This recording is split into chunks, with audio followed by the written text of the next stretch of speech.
Praise the Lord. Good morning. கர்த்தர் நல்லவர், அவர் கிருபை என்றும் உள்ளது.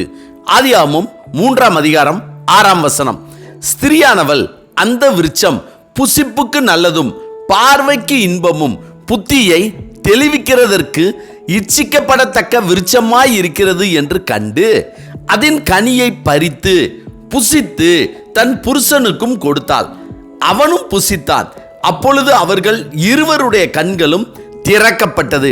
ஆதியாகமம் 3:6 தேவனாகிய கர்த்தர் மனுஷனை நோக்கி, நீ தோட்டத்தில் உள்ள சகல விருட்சத்தின் கனியையும் புசிக்கவே புசிக்கலாம், ஆனாலும் நன்மை தீமை அறியத்தக்க விருட்சத்தின் கனியை புசிக்க வேண்டாம், அதை நீ புசிக்கும் நாளில் சாகவே சாவாய் என்று கட்டளையிட்டார்.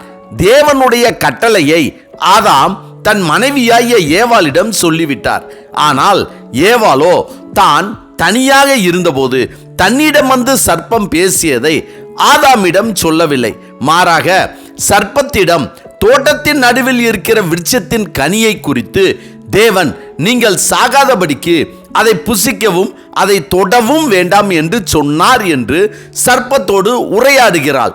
அடுத்து சர்ப்பம் ஸ்திரியை நோக்கி, நீங்கள் சாகவே சாவதில்லை என்று சொன்ன வார்த்தையை நம்பினாள். அதாவது தேவனுடைய வார்த்தையும் நம்பவில்லை, தன்னுடைய புருஷன் சொன்னதையும் நம்பாமல் அடுத்த நபர், அதாவது சர்ப்பம் சொன்னதை நம்பினாள். அடுத்து சர்ப்பத்தின் சொல்லுக்கு கீழ்ப்படிந்தாள். நீங்கள் அதை புசிக்கும் நாளிலே சாகவே சாவீர்கள் என்று தேவன் அவர்களிடம் கூறியிருந்தார். அவர்களோ உயிரோடு இருந்தார்களே என நாம் நினைக்கலாம். ஆம், அவர்கள் உயிரோடு தான் இருந்தார்கள். ஆனால் அவர்களுக்குள் இருந்த நித்திய ஜீவன் செத்துவிட்டது. அதாவது அவர்கள் அதை புசித்து பாவம் செய்த உடனேயே அவர்களுக்கு ஒழுக்க நிலையிலும் ஆவிக்குரிய நிலையிலும் மரணம் வந்துவிட்டது. ஒழுக்க நிலையில் மரணம் என்பது அவர்களிடமிருந்து தேவனுடைய ஜீவன் மரணம் அடைந்தது. அவர்களுடைய இயல்பான தன்மை பாவம் உள்ளதாயிற்று. ஆவிக்குரிய மரணம் என்பது அவர்களுக்கு தேவனுடன் இருந்த உறவும் தொடர்பும் முடிவடைந்தது.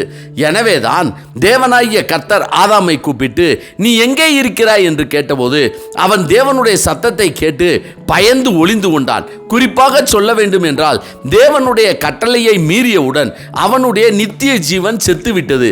அவனுக்கும் தேவனுக்கும் இருந்த உறவும் கெட்டுவிட்டது. இதனால் அவர்களுடைய வாழ்க்கையில் பாடுகளும் வேதனையும் தொடங்கிவிட்டது.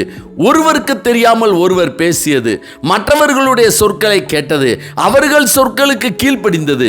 இதனால் கர்த்தருடைய கட்டளைகளை மீறும்படி ஆயிற்று. கர்த்தருக்கு பிரியமானவர்களே, கர்த்தர் நமக்கு கொடுத்த கட்டளைகளை நாம் மீறும்போது நமக்கும் கர்த்தருக்கும் உள்ள தொடர்பு அற்று போகிறது. எனவே யார் பேச்சை கேட்கும் போதும் யார் பேச்சுக்கு கீழ்ப்படியும் போதும் இது கர்த்தருடைய கட்டளைகளுக்கு உட்பட்டது தானா என்று ஆராய்ந்து சிந்தித்து முடிவெடுத்து கர்த்தருடைய கட்டளைகளுக்கு கீழ்ப்படிந்து நடந்தால் நாம் ஆசீர்வாதமாய் மேன்மையாய் வாழலாம். ஆமென். ஜெபிப்போமா.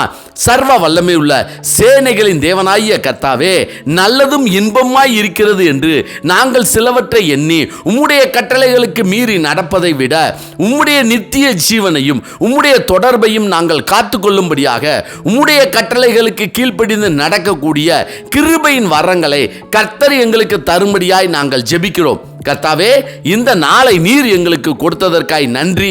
இந்த நாளிலும் பிறந்த நாள், திருமண நாள் கொண்டாடுகிறவர்களுக்காகவும் தேவையோடு எதிர்பார்ப்போடு கர்த்தர் இந்த நாளில் எனக்கு ஒரு அற்புதத்தை செய்வார் என்று காத்திருக்கிற யாவருக்காகவும் நாங்கள் ஜெபிக்கிறோம். கர்த்தாவே, இந்த நாள் முழுவதும் உம்முடைய வல்லமையின் கரம் எங்களோடு கூட இருந்து எங்களை பாதுகாத்து வழி நடத்தி எங்கள் தேவைகளை சந்திக்க வேண்டும் என இயேசு கிறிஸ்துவின் நாமத்தில் ஜெபிக்கிறோம் நல்ல பிதாவே. ஆமேன், ஆமேன். கர்த்தர் நல்லவர், அவர் கிருபை இன்று முழுவதும் நம்மோடு கூட இருப்பதாக. ஆமேன்.